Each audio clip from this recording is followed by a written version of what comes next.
Hello everyone, you're back to my studio.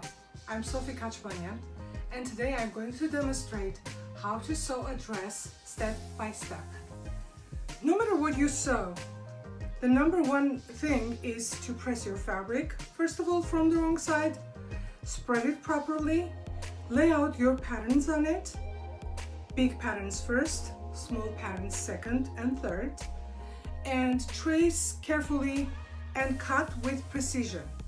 After you do that, you carefully collect your pieces and you start sewing. The number one step of sewing, doesn't matter what you sew, would be the darts. Here, let me give you some instructions on that. Usually the darts look like this. This is half a dart, and usually from the dart point we measure ½ inch and we place a punch hole there. The punch hole in production means a drill hole, because obviously in production they are not cutting just one layer, so they could draft this dart for us to see and follow. But what they do, they cut 300-400 layers at a time. Therefore, marks and signs are to direct sewers to complete the garments. Usually the dart legs will have notches, and notches are going to be slitted, cut, so they can follow the dart legs. And then when they start sewing, meaning like when, let's say they would go like this, grab the notches together, they will go towards the top, and they know that after they touch the drill hole, they pass ½ inch, and then they stop right at the dart point. That's how they stitch it, and that's how you are going to stitch. Now, here on my garment that I started, you see, for instance, here is my darts already sewn. The darts are sewn in different ways in production. And I finished my 2 darts in those two ways. Number one, you will stitch the dart past the punch hole to the point, secure stitch, and stop.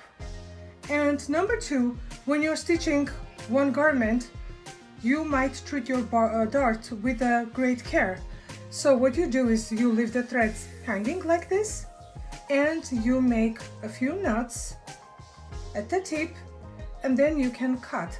This creates much softer dart point than secure stitching.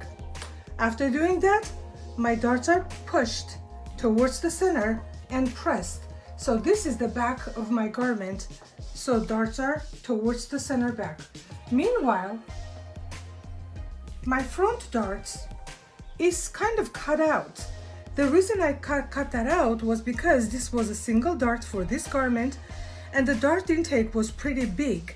That's why I cut it into a seam allowance, overlocked, and pushed towards the waistline and pressed. If you don't have overlock, you can zigzag it. So those are my darts, and all the darts will be treated this way. This dress of mine is going to have a Peter Pan collar where my front is open, the back is closed. I'm planning to put a zipper at the front, and in order for me to start setting up the collar, I should connect the shoulders to each other. And as you can see, I pressed my seam allowances open and overlocked them, so they're ready for my collar setup. When I was stitching my darts, my shoulders were not even connected at that point, because when I'm doing like a delicate stuff on my garment piece, I want it to be as loose and light as possible, so I can easily manipulate under the sewing machine and press it properly. So I stitched the darts. Now I connected the shoulders, and as you can see, my side seams are not stitched yet, because I want my pieces to be flat like this while I'm setting up the collar on it. So I have to prepare for the collar setup. For the bodice, that means if I stitched my shoulders correctly, because stitching ½ inch seam allowance is crucial, because if you distort the amount of the seam allowance, that means you are distorting the measurement of the collar. For instance, if the seam allowance is ½ inch, you have to stitch only ½ inch, not 5/8 of an inch, and definitely not 3/8 of an inch, because that is going to affect on the measurement of the neckline. Also, on the neckline, I have to make sure that I have all the notches that I need to. For instance, my center back notch should be there, so I know how to connect my collar's center back there. And obviously my shoulders are going to be the next mark. Now, so that will be concluding the preparation of my bodice. Now let's go and see how to prepare the collar. Here is my Peter Pan collar. It is big, huge actually, because I dropped the neckline of my garment and I constructed it with the contrast fabric, so you can clearly see that my top collar is cut slightly bigger than my under collar, so it will pull the seam down under and hide it. So we can see nice and beautiful, graceful fold on the edge. This collar definitely has the notch at the center back and notches for the shoulders. How did I make this collar? I turned my collar inside out so you can see the structure in there. This is my top collar and it is fused. And my under collar, I chose not to fuse. In case you have your fabric kind of lightweight, you can fuse both of them with lightweight fusible. But here I chose this type of structure. Obviously this is a huge piece. I have to be very careful when I fuse my interlining to my collar because I easily can distort the shape and size of it. So when I put my fusible glued side touching the wrong side of my fabric, I pretty much started fusing like this when I pressed but didn't iron my pieces to each other, meaning I went from the center and patiently went like this when I didn't move the fabric so I don't distort. I come to one side and then I go to the center back again, and from the center back I will press the fabric to the other side, to the opposite side. Then I connect my two fabrics to each other. As you can see at the center back, I have a notch that will direct me to put these pieces together properly. I have my center back notches, my shoulder notches, and everything is matching. I pinned all the pieces carefully and I stitched 1/4 inch seam allowance. After I stitched the 1/4 inch seam allowance and pressed my fabric seam to settle, then I clipped the edges in different places, kind of evenly distanced slits that I did. So when I turn my collar inside out, the seam allowance kind of settles down inside of it. And after I clipped my piece and then turned the collar inside out, and with my fingertips I pushed my seam to go like that because it's cut that way. It is going to definitely cooperate, so I will be working out the edges of my collar just to go like that. And then after I do that all around the collar, then I will be pressing from the wrong side. So when I fix the edges all around the collar, I am going to press it from the under collar side, from the reverse side of my collar. And when I press, I'm not really in a hurry to pick this up from the pressing board. I let it to stay cool down for 2 seconds and then I will remove it, because if I'm in a hurry and I move, it doesn't settle down in the shape that I want it to. Another piece that I need to prepare is my neckline facing. First of all, before I connect the shoulders, I need to press the interfacing on the reverse side of the facing fabric. So let's say if I am on that stage, I will be placing my interlining fusible, glues touching the reverse side of the fabric, carefully adjusting like this. It's a thin fabric, it can get distorted very easily. We have to be careful with it. We'll go to the center of this piece and steam, like this, and then go to the opposite side, and I will treat all my 3 pieces just like that. And after I do it, I connected the shoulders and stitched 1/2 inch seam allowance, pressed. Okay, now you can see that this is my neckline, and this is the outside edge of the facing. The outside of the edge of the facing is overlocked, or somebody can zigzag it. Okay, so my 3rd piece is ready to go, so I'm ready to set up my collar for you. To set up a collar, we have to place the garment piece right side up and bring the collar in, and also place it right side up where the center back is matching with the center back notch, and we pin it in a place like this. Okay, and then from here we go to the shoulder notch, and the shoulder notch goes to the shoulder seam, and we pin the shoulder notch to the shoulder seam.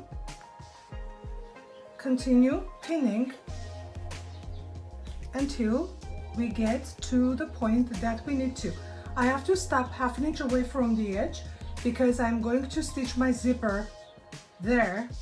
Okay, so I carefully pin my collar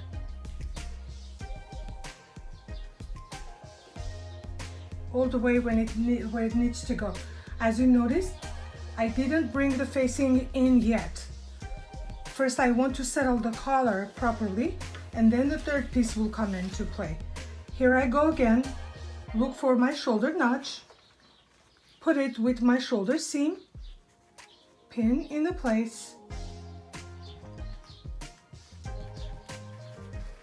and then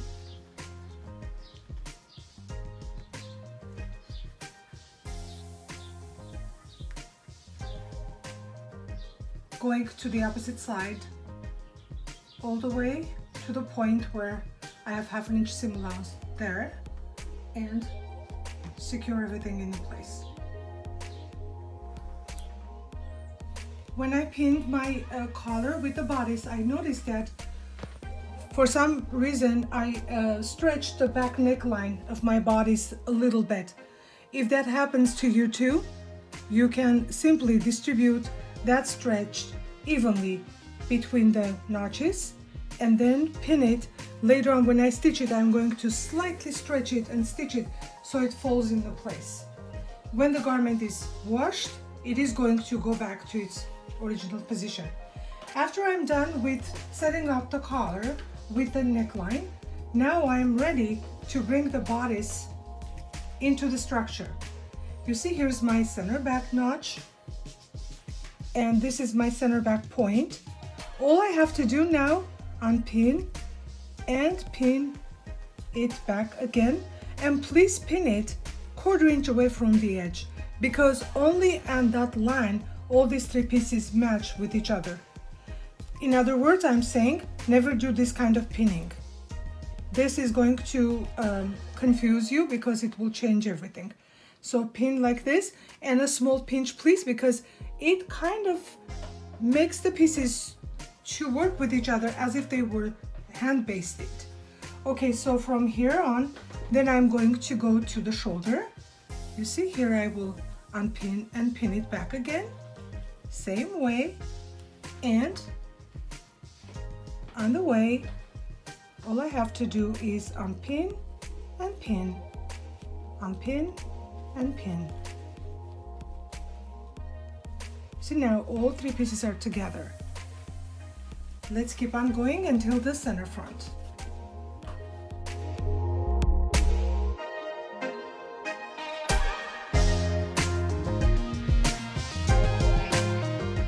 Here, as you can see, my facing is sitting on top of my collar here. Again, you see my bodice placed facing up to the ceiling. The collar is also the same direction, but the facing is opposite, because the facing later on is going to go under and the collar will stay on top just the way we want it to.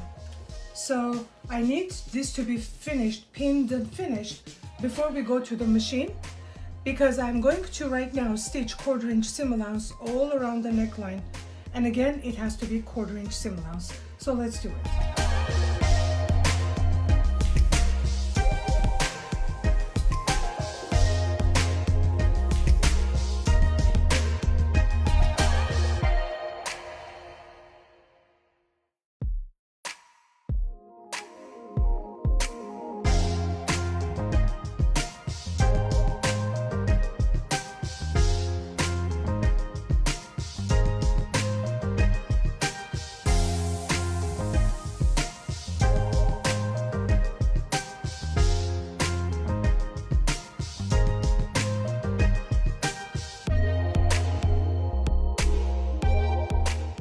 When my collar is stitched, I want to relax the seam a little bit without stretching.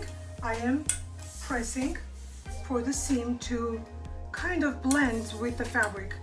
And also, because in these points where the seam allowances are kind of piled up on each other, I can clean up my seam allowances, so when I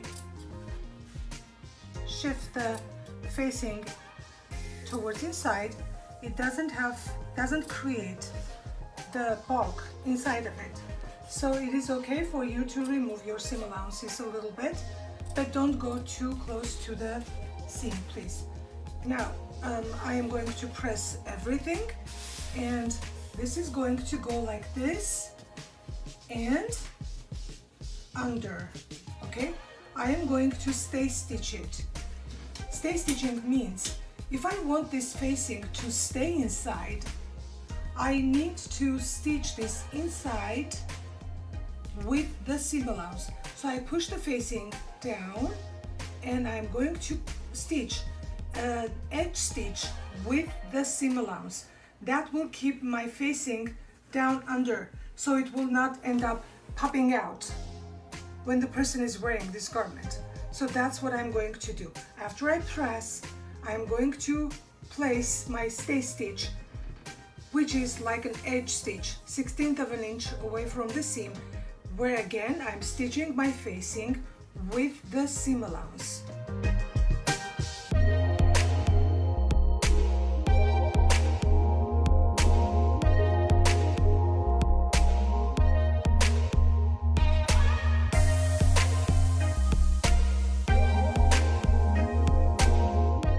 Okay, so here's my facing going out and being grabbed with the seam allowance together, and I'm going to be stitching through my facing with the seam allowance, where I want to create 1/16 of an inch edge stitch, where I grab my both layers with each other.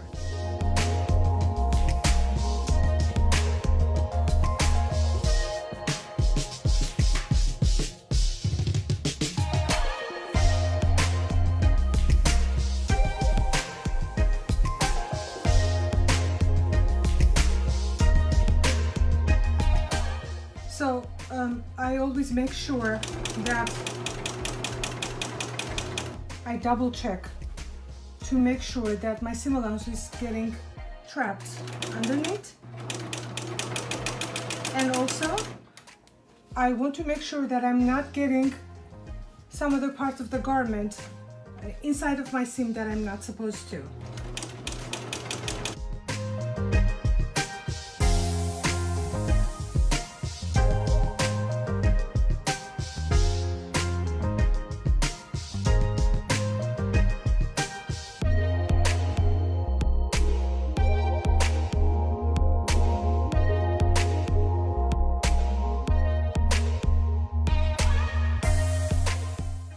When I'm pressing the neckline, in some places there is a possibility that my seam allowance pulls a little bit. I will release it so it wouldn't create tension. Especially that happens at the curves. let's say here, I would open it up. Make sure don't cut your fabric or facing while you are clipping. I am releasing the seam allowance just a bit, and I'm doing it right now because my facing is already securely stitched into place. I'm not afraid of damaging it, so I am just releasing the tension underneath, and after I'm done with it, I will be pressing my facing into place. What's that, Sophie? Excuse me? What's that? Oh, that's your sleeve pressing board.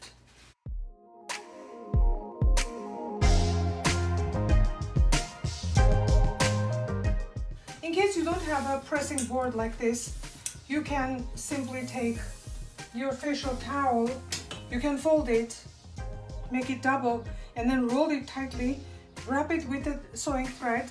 It will become a nice seam roll for you, and then you can place the delicate parts of the garment and actually press it properly. Otherwise, on the flat board, it's very, very hard to press. And now I am going to press my facing, going under like this and relaxing inside of the garment.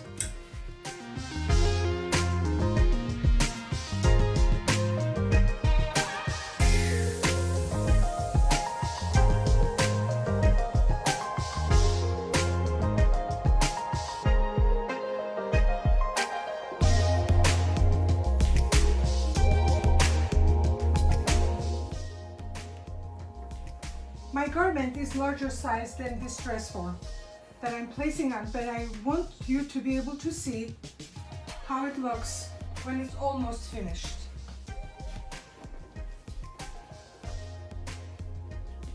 At the very end, I'm going to press my collar again one more time, and that's so I can push my facing down just a bit, but if it even shows from underneath, it will create nice peekaboo effect, if you will. And you can see the back neckline is dropped a little bit, and this will be flat like that, and the collar is resting on the body. So that's the collar setup. The very last thing you want to do with it, you can grab the facing right here and stitch it with the seam allowance, either by hand or on the machine. So here I am at the shoulder. I grab the facing with the shoulder seam allowance, and I can simply stitch it a couple of times with the seam allowance so it will not pop up. My stay stitch, as I mentioned before, is going to do that, help me to do that for me, but I am adding another extra stitch so it will stay there. And obviously I'm going to be adding the same stitch right here, again with the seam allowance of the shoulder, and I'm going to be stitching this in a place.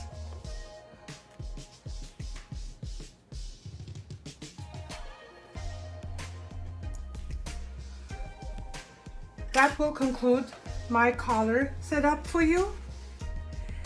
Stay tuned for setting up my sleeves, demonstration video, and some other details on this garment. Welcome to my studio again. If you like my demonstration, you can like it or subscribe, and you can find lots of sewing instructions and pattern making, pattern drafting, actually, or draping instructions on my YouTube playlist, and you can just simply watch them and construct your garments. Have fun in your sewing, and I'm Sofi Khachmanyan. See you next time.